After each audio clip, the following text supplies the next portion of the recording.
a little better for me? I'm sorry, yes. Can you hear me better now? Yes. Perfect. Okay. I was just apologizing to Mr. Mack to not be up to speed on all of the history of the committees of safety. As I said, everything. I'm sorry?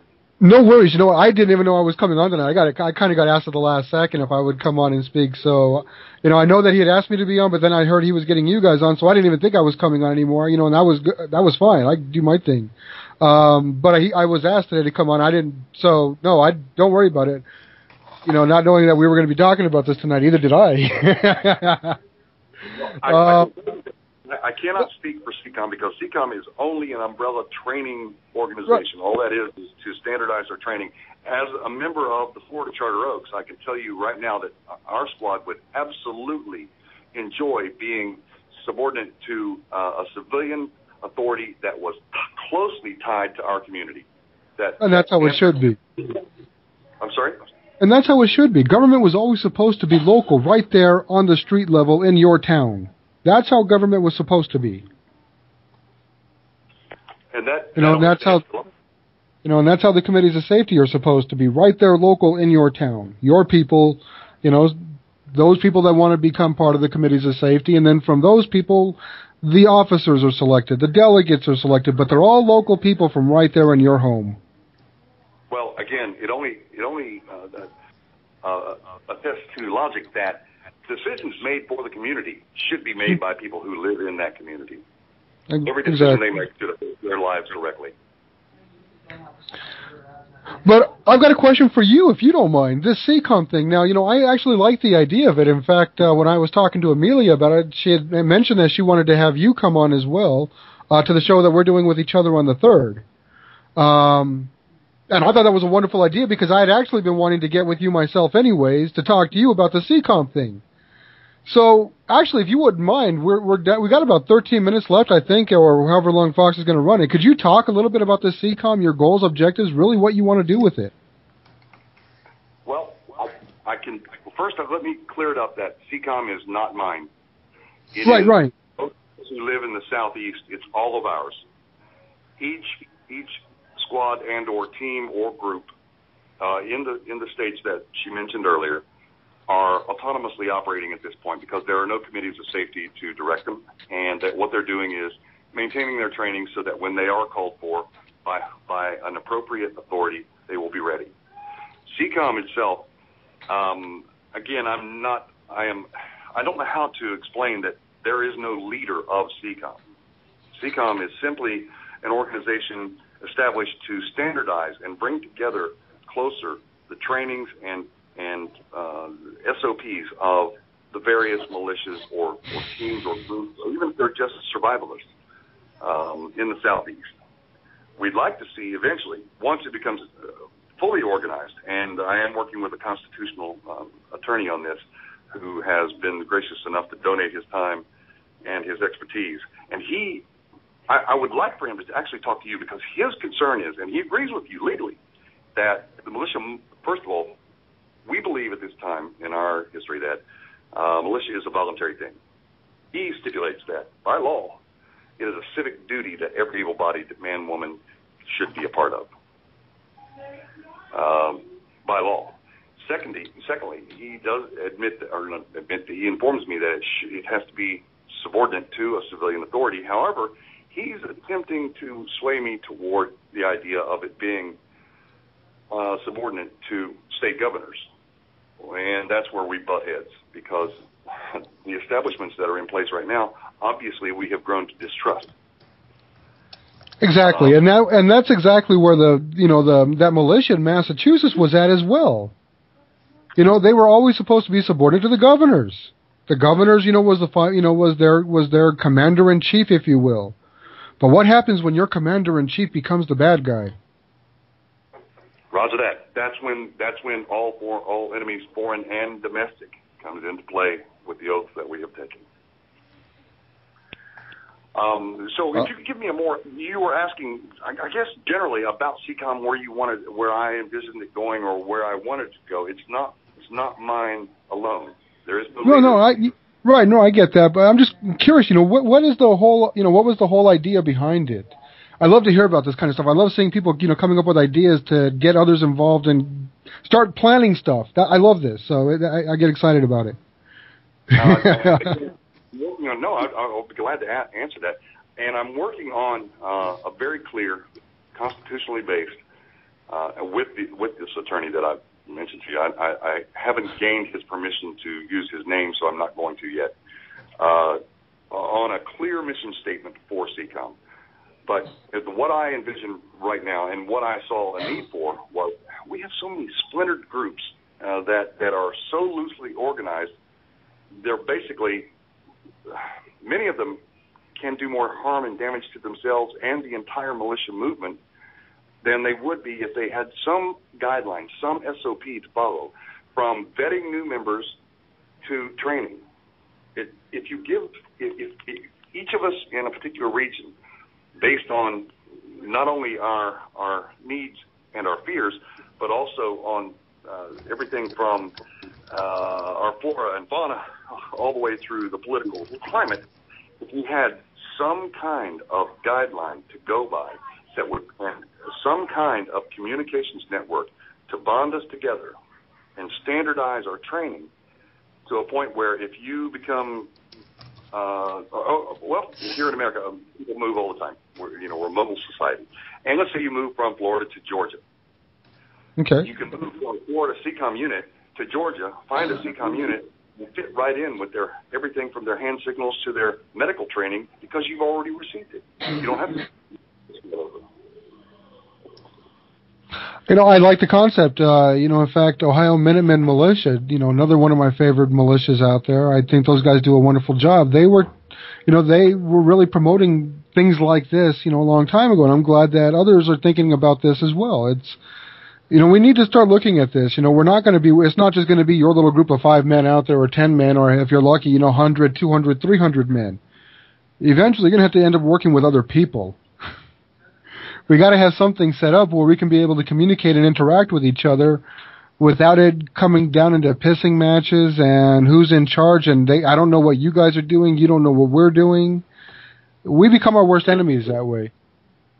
And what I've also learned, and I think Amelia touched on this earlier, there are many who get behind the keyboard, and disagreements can erupt into flat-out insulting, destructive behavior immediately. However, if you go out and meet with people face-to-face or interact with them directly on the telephone or even a ham radio, those disagreements don't seem to be nearly as prevalent. Yeah, if I may interject real quick, T-Mac was on Monday, and he said the biggest part is dropping your ego and not getting into pissing matches, like you had mentioned, like you just said. Well, it's incredibly destructive.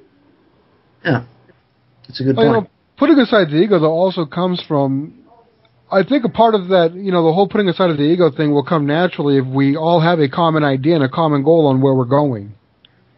Right now, like you said, White Owl, we are broken up, 10,000 different groups fighting for 10,000 different things, and most of them don't even understand what it is they're fighting for. They don't understand the actual documents that they say that they're standing up for.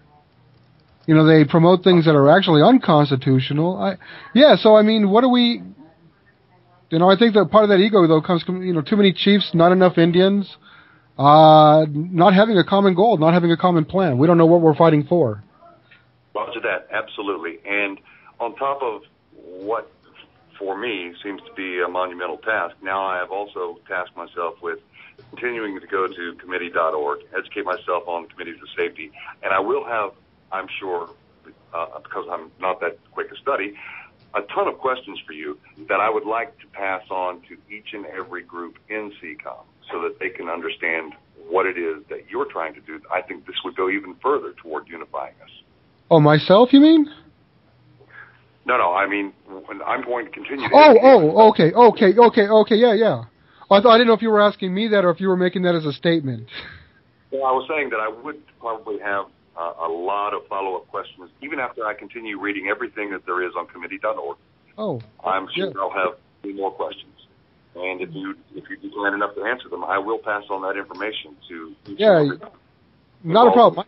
My email is randymac@youhavetreadonme.com. You send your questions will get answered. That's what my email is there for, anybody. It doesn't matter what your questions are. You send them. And either myself or Gary or somebody else can be able to answer them.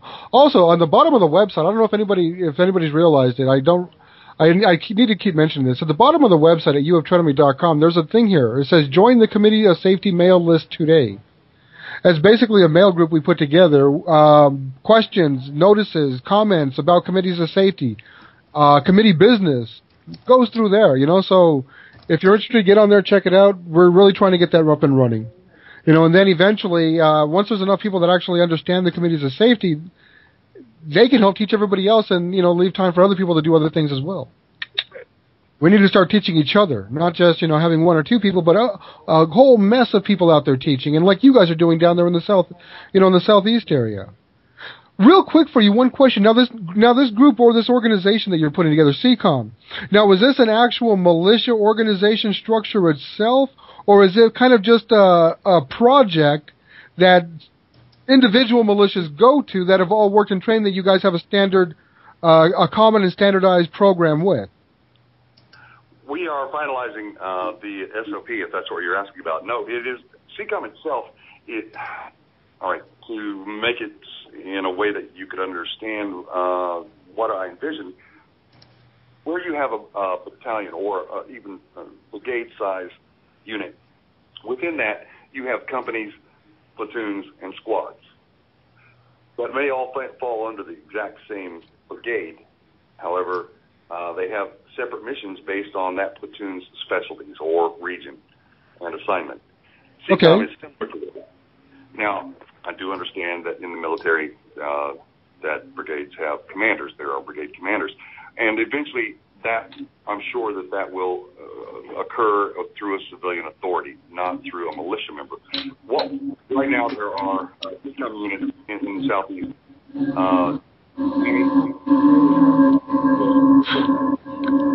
Oh, you're really breaking up again. Yeah, I heard the background noise there. I'm sorry. There are several CCOM units, and what they're not CCOM. They each have their own squad designation. However, they fall under a CCOM training regimen. Gotcha. CCOM itself, it's not a militia. Still, because we are splintered and fractured, and we are not answering to a civilian authority at this point, all we're doing is trying to maintain our training. Because let's say you get committees of safety in place, and then all of a sudden we have complete collapse. So we need to have people who are willing to defend and protect, but they have no training. It's too late to train. So what we're trying to do is make sure that we are trained for when we are needed. And exactly. Now, I am going to have to go, and I know this is coming to the end of your show. And if I may, please, if you'll bear with me, there's one thing I would like to ask. Sergeant Dyer has left us for now, and he's not around. But even though we are in a structural phase, both on the committees of safety side and the completion of CCOM, I know your listeners are patriots, and I'll again ask any and all support that can be given to Sergeant Dyer for the absolute plethora of violations of his civil rights. And the horror stories I've heard are as bad as anything you've ever heard in your life. Please ask your patriots to contact through well-regulated American militias or any other organization, because the man will not ask for help, and his family has poured every last penny they can into his defense. He has I don't know how he withstands the mental pressure. His family has been threatened. And I don't mean in some hinting way. I mean flat out, directly threatened. His First, Fourth, Fifth, Sixth, and Eighth Amendments have been repeatedly violated, and this can be documented. I mean, I can show anyone who has any question about this proof of where these violations have happened over and over and over. Had he been just Joe Blow off the street, this would have been dropped and left alone a long time ago. But because he's OP, they are absolutely bound and determined to make an example of him, to terrify other people who believe the way that he does and that I do. It's clear that we do not call that's the servant's third master, on the carpet to answer for their actions.